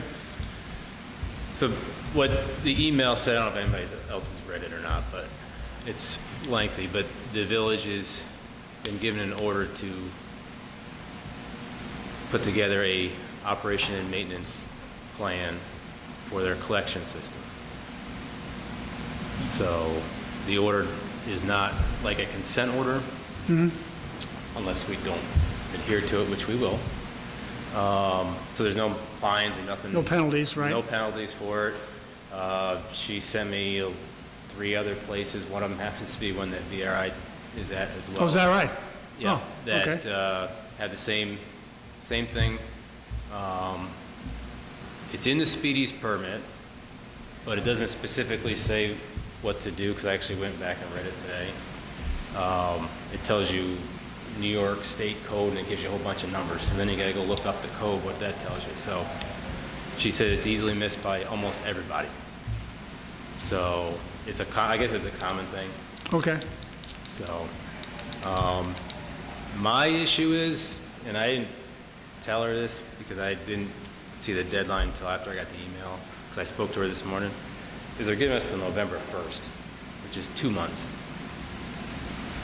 I don't think that's enough time to put together a plan, because I would also suggest to contact the engineers and to have them help out with that.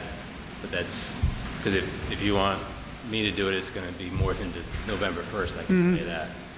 Well, I guess the question is, how do we proceed with this? I mean, do we need Delaware Engineering involved? I would. because they report for the DEC at the end of the year. They've done other reports for us. In fact, the one report I was looking at from the Village of Walden, where we also are, they had their engineer in coordination with the employees that work there to do the plan. It's not just a simple 4-page report, I don't believe. Scrolled through a bunch of these and they're like, some of them are like 60 pages. How many? 60. 60? So, now, again, I know the size of the Village of Walden, it's bigger than this. The one that was a bigger report, I think that was Rome. I don't know how big that town, village, city is. I have no idea. Walden is, their sewer system, if memory serves me right, does 750,000 gallons a day. We do 250, so. Okay. But still, I don't think they're going to accept a 3-4-page report. And since, as far as O&M manuals. Did you have a chance to look at the memo yet? Yeah, I did. You did? Yeah, and I think we should get Delaware Engineering, because there's a good chance not only are they going to be able to put specific kind of engineered language into this that's going to make more sense, but secondly, they've got the advantage of working with a lot of other municipalities with similar situations, so it's not going to be a stretch for them to be able to take another municipality and be able to say, oh, this would fit Millbrook's parameters, and this could work, and it's not going to have to reinvent the entire wheel, let's put it that way. The email had attachments. Did it include like what the town of Walton does, or? Yeah. It does include it in there? Yep, it had, there was 3 of them. Walden was one, and I'm Walden, pretty sure okay. Rome was the other, and I forgot the other one. Can't remember. Okay. I didn't have a chance. I scrolled through them to see, and when I saw the length of some of them, I was like, holy cow. So, but Okay. again, I don't know the size of those systems. I didn't. Yeah. I got it this afternoon, and I've been running around, so I haven't had a chance to delve into it so much. The one thing we will have to do pretty immediately is acknowledge that we received that email. Who does that? order. You do it or I do it? You do. I do it? Okay, fine. Because they said an official, because you guys own the system, I don't, VRI just operates it, so it has to be from, I suppose it could be any of you. But that is a page, I'll acknowledge it with a sad face. Emoji. we could do lots of different things. You have to sign that. Okay.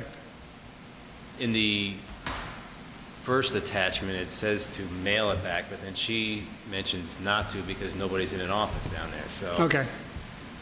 I can confirm that with her. I can email her tomorrow.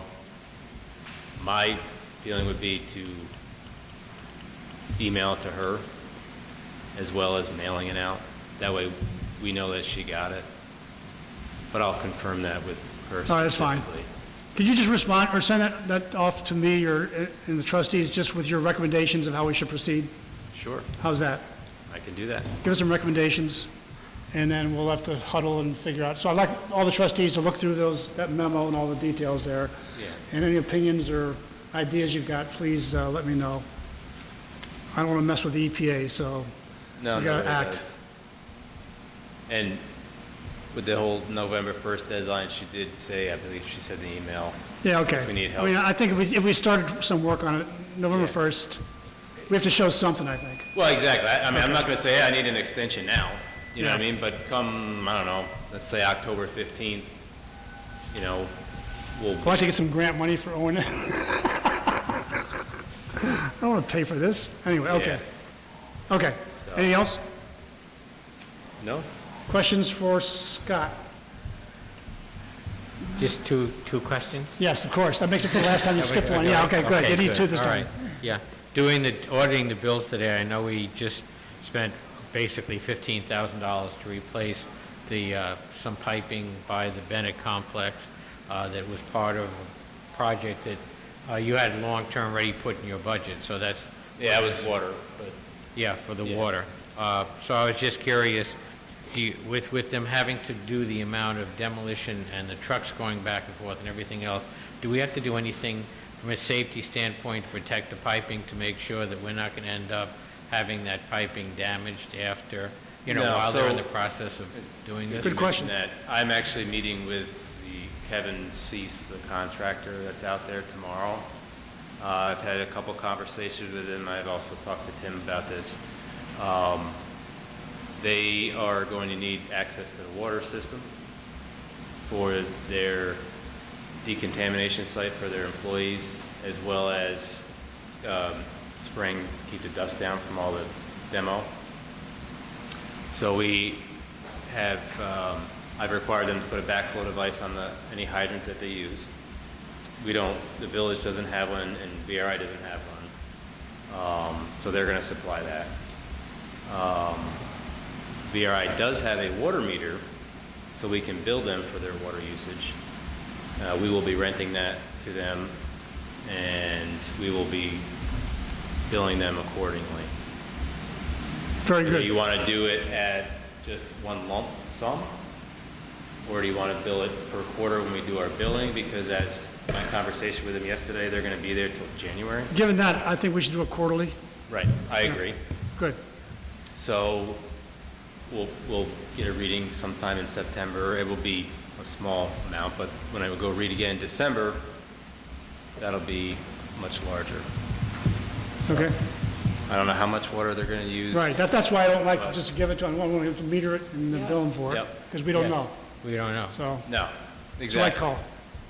Yeah, and the other aspect with the demolition I was speaking of is just to make sure that with the amount of weight of and the amount of trucks going back and forth along that area, is there any way to protect the piping? Is there any way to make sure that they're not going to end up causing a crack in your $15,000 piping system that's going to be a problem? The short answer is no. I mean, the pipes are 4 feet under the ground or more. I don't know exactly where they are. I mean, I can tell you, the work we did that you're referring to, that pipe was about 8 feet deep, so, but that was behind the condos. Right. As far as the water lines that go through the college, which was never part of the village system, we'll have to see what happens, because there's nothing that we know about any of that stuff. Well, we know very little. But again, it was part of the college before the village went in. The village went in 1932, the college was already there, they had their own water system. So, If there were any places where you might need metal plates or something just to protect certain connections or whatever, that's what I'm thinking of. Is there no. any- No? I mean, it's in the road should, I mean, there's plenty of cover on it. I don't think it'll be an issue, but again, that's why I put the valve out there in case something happens, Well, that's good safety protection, okay. so. Okay. All right, anything else? That's it. Thanks, Scott. You're welcome. Deirdre, sorry I skipped you at the start. I get this agenda, it was nice and clean, and by the time I get done with, before the meeting, I got like chicken scratch all over, so I have a hard time following myself. Good evening, all. Good evening. I know I was here last meeting and I talked to you all about the Learn, Play, Create grant that the county was funding with some of our ARP dollars. And I'm happy to announce that 2 Millbrook entities received some grant money. Oh, nice. First of all, the Millbrook Library Huh. has been awarded a grant in the amount of $50,000. And it is to purchase new furniture and technology for the library's youth space, new STEAM-related programming equipment and supplies, updated books for the youth collection, and one-time programming expenses over the course of the grant period. So that covers $50,000. And secondly, the Millbrook Youth Hockey Association has been granted $20,000, and specific to purchase on-ice training equipment, position-specific trainers, additional practices and tournaments with no extra cost for families. Wow. So that's great that 2 Millbrook entities, 501c3s, have applied and received monies. I just got a release of all current applications in, and that's it so far for Millbrook. So both of ours have been awarded. County Executive released a press release end of last week, beginning of this week, that the second round has gone out, and it's about a little over $500,000 has been awarded. There are a few grant applications in, again, not pertaining to the Village of Millbrook, but they're still, they had to do a little homework to get their grant money, but there's still going to be about $2.1 million on the table for grants for youth services. I've reached out to the Millbrook Historical Society, the Millbrook Arts Group, encouraging them if they know of any youth-specific programs, equipment that they could apply. But again, if you guys know anyone in the community that is specific to youth, 501c3, non-for-profit, arts, camps, theater, sports, encourage them to apply. Anyone needs any help with the application or contacts, feel free to reach out to me. I'm happy to help in any way I can. Nice job. That's really good. Yeah, it's great. 70,000. I'm sure that Mayor Colopy has it in his report, but unfortunately Senator Sue Serino had to cancel our upcoming meeting for next Monday. She and her staff have assured us that they're going to look at some dates to reschedule. So, and I'm going to continue to encourage her to come out to Millbrook, but there's two specific things that the mayor has asked her to look at, and I know the board's been reviewing it. So hopefully we still get that done. Maybe September, late September. Yeah. But it sounds like they're going to offer us some dates next week. So once that happens, I'll forward you some dates and we'll see what we can come up with. All right, good. We talked about what we wanted to do as far as the show and tell. Senator Serino's going to come. We wanted to show her two things, the wastewater treatment plant. One of the tour being given by Scott with Mike there and me. Because of the open meeting law requirements, I can only have two trustees there at the same time. So I chose myself and Mike with Scott for the water treatment plant, wastewater treatment plant. And then Vicki, since she's been working on the Flagler Monument activity, that she and I would go with the director of Cardinal Hayes to tour, show Senator Serino the Flagler Monument and the need for us to get some kind of traffic calming going on there. Great. So that's the game plan. I guess we'll wait and see next week. I was thinking today, after she canceled, maybe I'll just send an email to her, because what I really want is a letter of support for the funding for a grant for us to go and make the upgrades to the wastewater treatment facility. I'd like her to go along with Supervisor Molinaro, and we also got another, your support, and I wanted to add that to our list. If you want to re-forward me that letter of support, I will happily forward it on to Let me her. do that And to now that you. we have the two contacts in her office, that Yes. we've been, I could just forward it to them, and All right, I'm good. sure we'll get a letter of support. So All right, good. we could do that in the immediate and still work on getting some dates for her Let's to do come that then. to the Okay, and village. then we'll see when her comeback date is, because I Yep. still would like to have the opportunity for us to go and give her a show and tell of those areas. Do we have a proposal pending anywhere for the wastewater treatment plant? Or is What this we're just trying to do is general? we're getting we're putting a request for a grant to do the engineering report to define for us what we need to be So doing. that's still pending, okay. And it sounds like your grant package is in and it's being reviewed. It's in, so but I want to get the extra letter of support Yes. too, just for the sake of... I'm sure she'll send it. I'll reach okay. out to her. Yeah, I still want that. And I know I have the original email, but it was months ago, so it's probably way back in my email. So if you have it and want to re-forward it to me, Yeah, I'll I'll find get it. it done. Yeah, sure. I know I still owe Trustee Herzog a response on some funds due to the village, and I haven't forgotten. I will follow up with it again Okay, this good. week, just to Our keep it on- $1,000? on the list. 1,200. 1,200. 1,200? That's right, Who's 1,200. counting? And then just to report out that this Monday was our legislative meeting for the county. It was a pretty light agenda considering it's the summer. Really nothing pertinent to the village of Millbrook. We corrected some tax bill errors and some deeds for Fishkill and Wappingers, but really nothing for the village of Millbrook at this point. But just wanted to see if you guys have any questions for me or any additional help you need. I'm happy to do what I can. Any questions from the trustees? No, it's time. No. Anybody in the audience, question or comment? So Deirdre, from now on, if you want to speak at the meeting, just give me a call or Sarah, just so I put you on the agenda so I don't forget you. No problem. And I will not be here next month, so. Okay, I have fine. a conflict for next month, but I'll see you in October. Thanks. Thank you. Okay, Sarah, treasurer.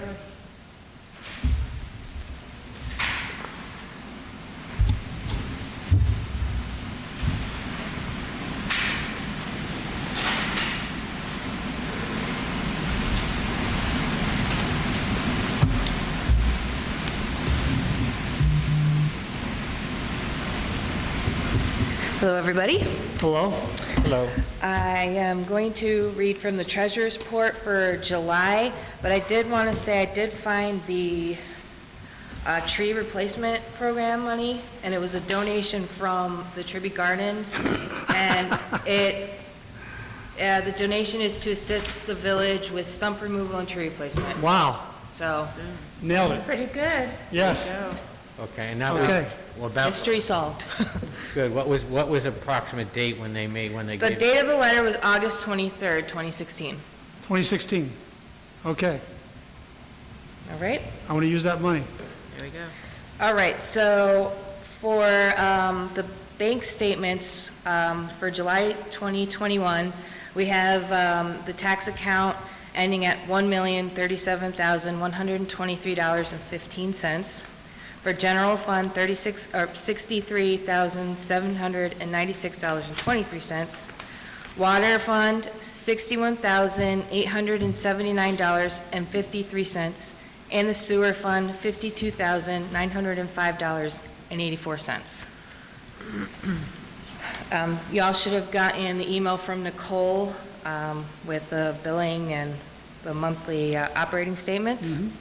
Karen and I have been working on the AUD, and we have about 80% of it entered into the system, so we still have to work out a couple things. And there's some additional reports they require, like an energy audit, so like what we used in gas and diesel and some retirement stuff, so it's, you know, apart from the actual finances.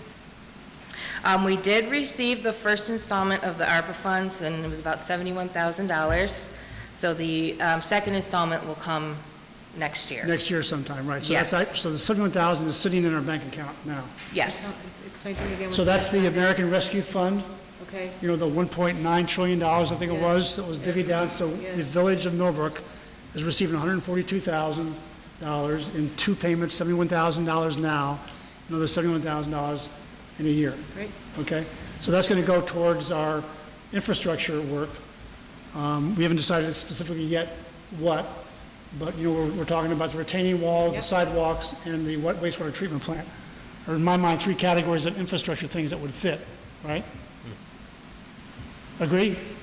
Agree. Okay. There's just a couple of comments I would make on that. Yeah, sure. You're also allowed, under certain circumstances, to use the funding for ventilating buildings. Say again? Use the fund- ventilating? So, the window project, under certain circumstances, it's harder to use that money that way. Okay. You'd have to prove that in the COVID year, our revenues dropped. So Okay. I just don't know that comparison yet, and there's a formula and Okay. et cetera. So that's one thing. The other thing is, in the infrastructure deal that's being negotiated in Congress. This next one, yes? Yes. I'm hearing that there are some proposals being floated to increase what you can spend your ARPA funds on to include roads. All right. So, since we have till the end of 2024 to obligate the money, we do have a little bit of time. I'm not Okay. saying, as soon as we find something, let's spend it. But we have some time to see how any Yeah, of okay, this fine. plays out. I mean, one of our, as a village, is that, you know, we have these infrastructure things we want to work on. We don't know yet how much they cost. Absolutely. So that's why we have these three activities going on to try to figure out what is the cost going to be, go out to bid, see what kind of contractors we're talking about. And once we know how much we're talking about spending, then we can talk about where we go get the money. The easiest thing would be sewers, and, Yeah, you know, the okay. question is, if we're not successful in, for me, and I just didn't have time to get to it today, is if we're not successful in getting money for the engineering report for the sewer, is it possible that it can be funded out of this infrastructure? Yeah, okay, fine. That's a good question. So that would be a wonderful way to front load Yeah. it if the worst happens. So for the time being, that money's sitting in the account, and we're going to wait to see how we want to spend it. Great. Okay, good, go ahead. So for my clerk hat,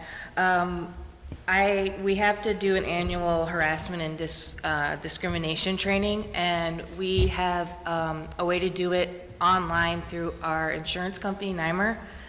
They have recently just changed how we did it last year, so I just registered for the new online university, and I'm just kind of getting a feel for that. So I'm hoping by October I can send you guys your emails and complete, your training. And if you have training elsewhere, I just need the certificate saying that you guys are good. So that's for all village personnel, all boards, anyone under the village.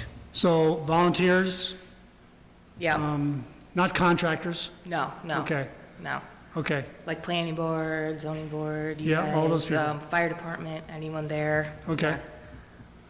All right. So you're going to send us out information about how we can register and do these things? Yeah, yeah. We did it, I think, last year, All and right. we got it down, and then they changed it on us. so- Okay, fine. They're good like that. All right. So I did explain the new meeting equipment already. I got part of the order already, so. This is for the new audio-video equipment for our meetings? Okay. Yes, and it's also going to help with our streaming, so we'll be able to stream it to YouTube Live. And by the way, in the vouchers, you're going to see some debits for that, some credits, because we have to then go debit again and under the Visa account, right? Right, we tried to do it through an ACH, but then, for whatever reason, That's why Bank you'll Over see can't that. do it, so. Noise in the vouchers? Okay. Yeah. Okay.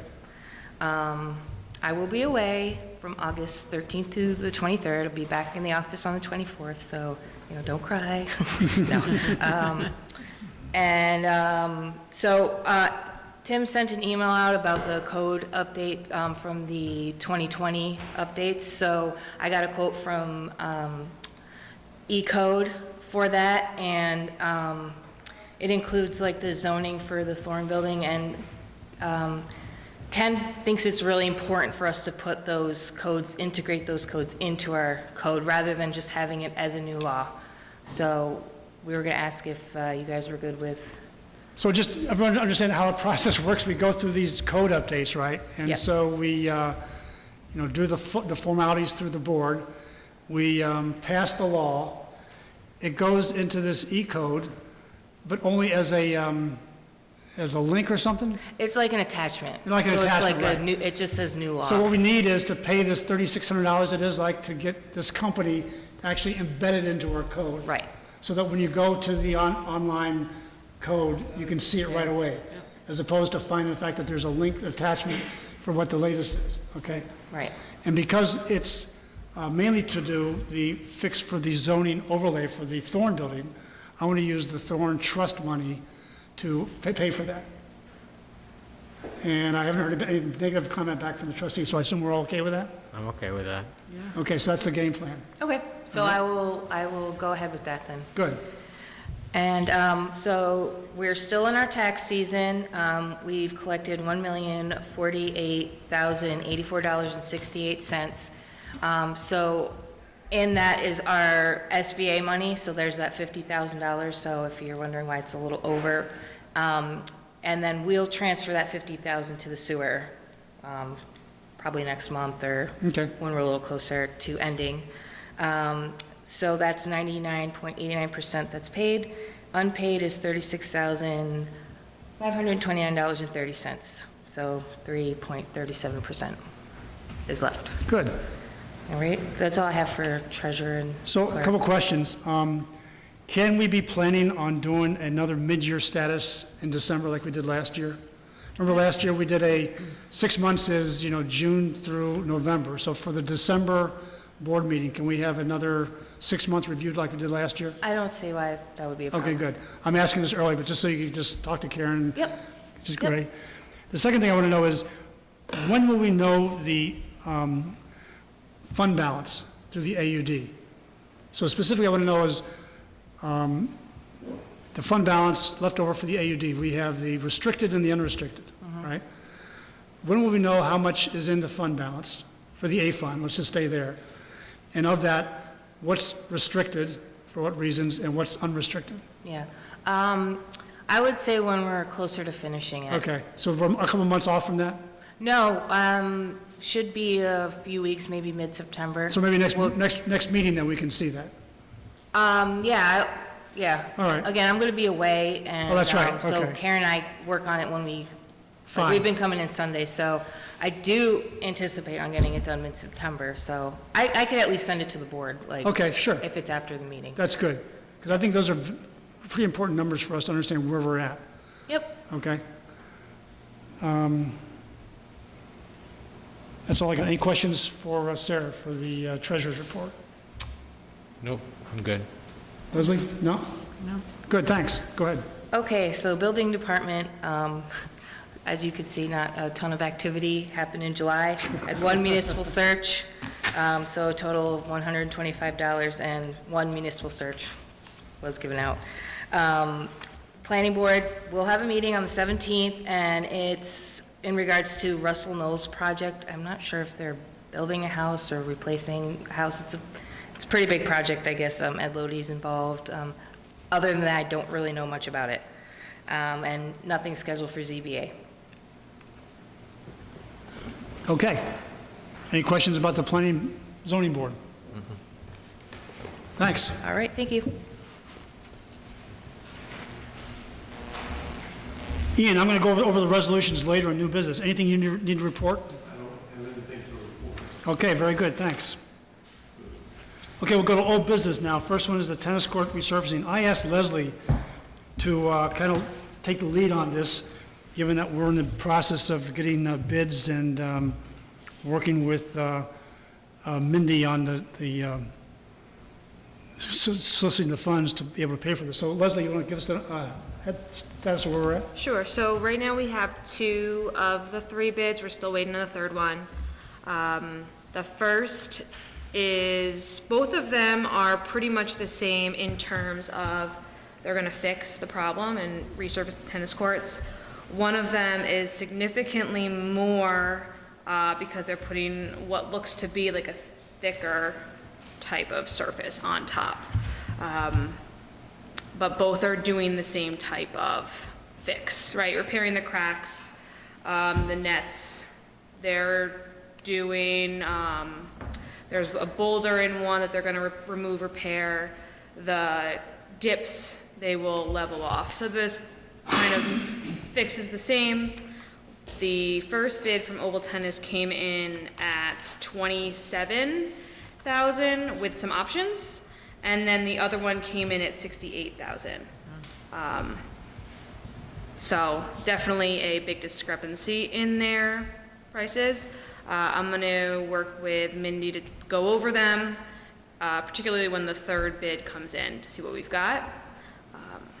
In terms of our fundraising though, we are still, regardless of which bid we would go with, we are still under. So the cheapest one so far is 27 and we're at 23. So we would need 4,000 more. Okay. And Oval Tennis, the one that's at 27, that's the one that we seem to have gotten recommendations from? Correct. So based on their experience? I work at a tennis club. So that is the company that they use for their courts. So they've used them for years, a reputable source. And they are the ones that are coming in at 27 with some options, but at 27. Okay. And then what about the fence? The fence is an option. They said they would kind of fix the pieces within the fence for free. We would have to decide if we wanted bars on the bottom. That would be an additional $8,000. And then the only other thing on the fence would be the backboards. We would have to look into whether we wanted to replace them, whether we wanted to paint them, or whether we would just want to leave them. And that would potentially be an additional cost if we wanted to do something with them. So that quote was from Oval? That was from Oval. And then we also got a quote from Adams, right? What's the difference between what Oval said they would do for the fence and what Adams said they would do? Do we know? The one out of Brewster, they honestly don't mention the fence in their quote. No, I'm saying Oval Tennis, they mentioned fixing the fence? They mentioned doing like the loopholes within the fence. Okay. And what was the difference between what Oval Tennis was going to do, maybe Bob knows, and what Adams was asked to do? was going to put bars all the way around the bottom. Oh, the bars. Yeah. And then the secondary, we're replacing the Backboards, okay. Oval did include the bars at the bottom as an optional cost. Is that right? That Okay. was the additional 8,000. All right. So the first step is just to get the third quote. Yeah. I mean, the guy came out, that's the guy that, he came out late, remember that guy, Krafko? So we haven't heard back from him yet. And I guess we need a third quote, so if we don't hear anything, I gotta go get somebody else, we gotta go get somebody else. So we'll give him a week or so. Okay. Okay, anything else on that? Tim, for this project, are we obligated to go with the lowest bidder? Not really. We could find a good reason why. If we had a real cheap bid and we thought that that wasn't going to really fix the problem, Okay. we wouldn't have to go with the lowest bidder. Because it sounds like there's also a range of things that can be done. Yes, Yeah. right. Okay.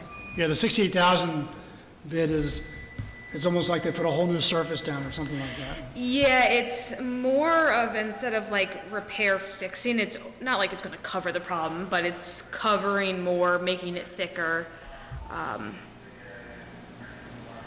Not necessarily better courts for tennis per se, but just a different material, a different finish than the oval tennis one. And maybe last a little longer. That's what they say. That's- I don't know whether I don't that's know if true it'll or be not. 3 times as long. Yes, Three exactly. times the price. Yeah. Right. Right. We'd have to have a lot of proof. to That's get- right. All right, so you're going to talk to Mindy? You're going Yes. to work on? Yeah, we'll go through them. And then you and I will work on trying to get that third quote, Yep. and then we're going to figure out how to bridge the gap between what we have so far in hand and what we Yeah. need to do the job. Okay, good. Thanks. All right, next topic is the sidewalk and retaining wall projects. Just I'll give a verbal update. We agreed at the last meeting that we would have Rich Renia Engineering put together the work scope and estimated cost to do the project. He was going to do it in a phased fashion, and the cost of him doing that work was $10,500, which we were going to use money from the consolidated trust account to do. We agreed at the last meeting, and Rich gave me an update last night that they will start the work to determine the work scope and cost the second half of this month. Okay, so the next 2 weeks they'll start doing the surveys and putting together the report. Don't know when it'll get finished, but we'll cross that bridge when we get there and determine what our next step is after that. The retaining wall. This is the retaining wall over, Deneen. Front Street turning Right. into Deneen. Harts Valley, right? And the status there is that Delaware Engineering is compiling the information required to go out to bid. And so, same process as before, we're going to go out to bid, find out what the estimated cost would be, from what kind of vendors, and then we will figure out what we can do from a grant point of view to fund that activity. All right, so that's the verbal status of those 2 projects. Questions about that? Okay, next item is the public hearing for the code changes. So, couple comments here. First off, we are going to be updating the website policy status, the website's policies to include the Shade Tree Commission policy we have, right, Mike? Yes, Which we pulled out of the code, and the ethics policy, correct. right? Which will actually give us the ability to go and, on an annual basis, review, approve, and update those 2 policies. And we also agreed at the last meeting that we would update the employee handbook to reference the holiday pay for the officers. So if an officer works on an actual holiday, he'll be guaranteed a special detail salary as opposed to standard salary. We will update the handbook with that, as well as the definition of the new ethics policy, which is coming out of the code and going to go into now the handbook. All right? So that then gets us to the code updates. And, geez, where is this? Where are the code updates? I think new business, or is it new business? Okay, we're going to do a public hearing for the code changes. So we have 4 resolutions. that the board approved at the last meeting. These resolutions are basically kind of housekeeping changes, so there's nothing really meaty in it other than the fact that we're doing some things that basically make the code more relevant. I'll tell you why for each one in a minute.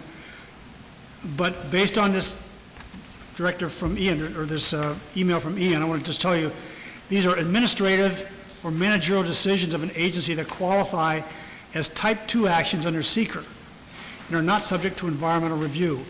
Therefore, it is not necessary to complete an environmental assessment form or conduct any environmental review for any of these 4 resolutions that we're bringing forward.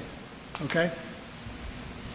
Now, the 4 resolutions, let me just give you a summary first of what they are. We have a resolution to repeal chapters 51, 72, 122, 190 in the Village Code. 51 is the Traffic Violations Bureau, references when the village used to